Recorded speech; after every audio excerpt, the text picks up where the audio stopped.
Actuellement en ondes, les Bobs sont assez excités. Ça s'intitule Des outils et des hommes. Oh! Peut-être une petite référence à Des souris et des hommes, qui sait? Je pensais que c'était une référence au groupe de musique Tools.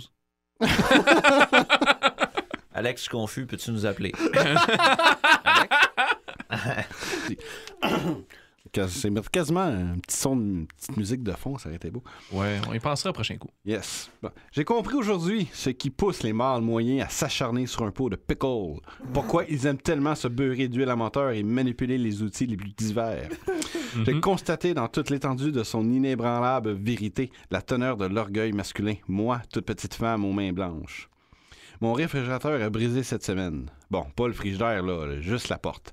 N'empêche, à 6 jours de le vendre au prochain locataire, j'avais un peu la pression. Donc, après m'être échappé la porte dessus une bonne douzaine de fois, je résolus de me rendre au Canadian Tire, lieu que je fréquente plus pour ses ensembles de vaisselle et accessoires de décoration que pour ses vis, écrous et boulons en tout genre.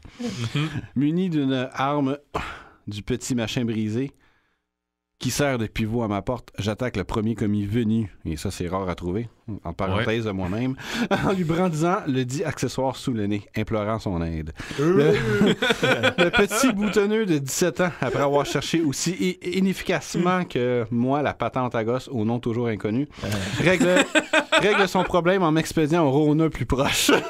Oh! Snap like that! Pas si proche que ça d'ailleurs. Une demi-heure de marche plus tard, je suis au Rona, lieu que je fréquente plus pour son choix de plantes vertes et ses accessoires de décoration que pour ses vis, écrous et boulons en tout genre. Ouais. Même expérience. L'autre boutonneux m'avoue son incompétence et m'expédie chez Sears. Super! Ça va être quoi la prochaine place? La vie en rose? Comment? Mieux qu'elle présente plus pour des sous-vêtements que pour des boulons. Une vingtaine de minutes plus tard, je suis chez Sears, lieu que je fréquente plus pour... Bon, vous avez compris la suite. Sauf qu'ils n'ont pas d'écrous, de vis et de boulons en tout genre, eux.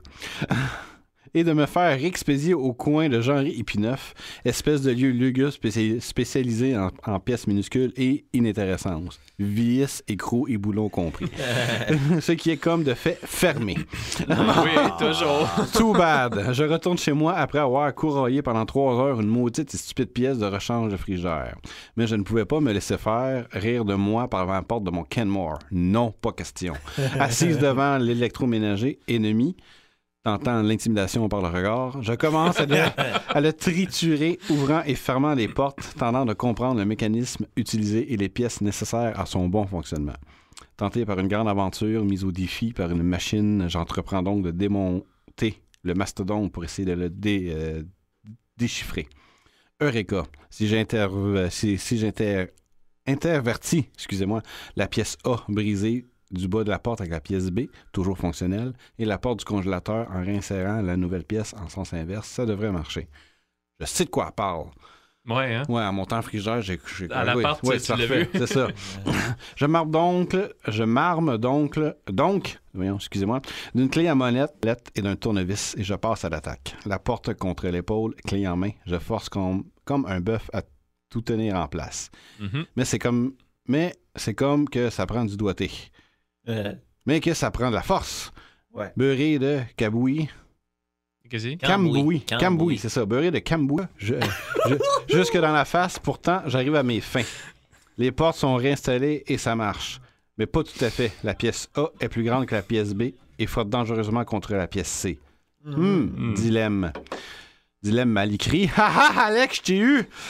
J'observe encore ouvre-ferme la porte. Non, mais pour quelqu'un qui est super bon en français. Hein? Oh, ouais. Je dis que je suis fier. Personne n'est parfait, là. Et voilà, c'est sûr. Cambouis. Et voilà. Bon, je reprends ma phrase. J'observe encore ouvre-ferme la porte. Et voilà. Je dois simplement remplacer la pièce dysfonctionnelle par un washer. Toute heureuse d'avoir réussi à placer dans cette conversation avec moi-même un terme aussi recherché. Je pars donc à la recherche de la dite pièce que j'insère avec délice à l'endroit nécessaire. Et voilà. Je suis un pur génie. Je suis maître de la machine, force de la nature, puissance de la vie. J'exécute une petite danse de pure satisfaction dans ma cuisine et je rouvre mon frigidaire une demi-douzaine de fois juste pour jubiler de le voir comme neuf. Par mes soins bienveillants et non Et mon esquisse débrouillardise, bien entendu. J'imagine alors le gars qui monte une voiture, qui répare la plomberie et qui ouvre un pot de pickle. Et voilà, j'ai tout compris. Jusqu'à ce que je cède au prochain locataire. À chaque fois que j'ouvrais mon réfrigérateur, je ressentirais en même temps que la bouffée de froid, cette chaleur née de fierté, d'orgueil d'avoir su, seul et sans instruction, et surtout pas sans être de commis compétent, réparer ma porte de frigidaire. Yes. Yes, sir. Ouais! Alex 1. Way to go, 0. Alex. Yes! Une radio différente? Pour des gens différents. À s'exciter. Le numéro 1 du web.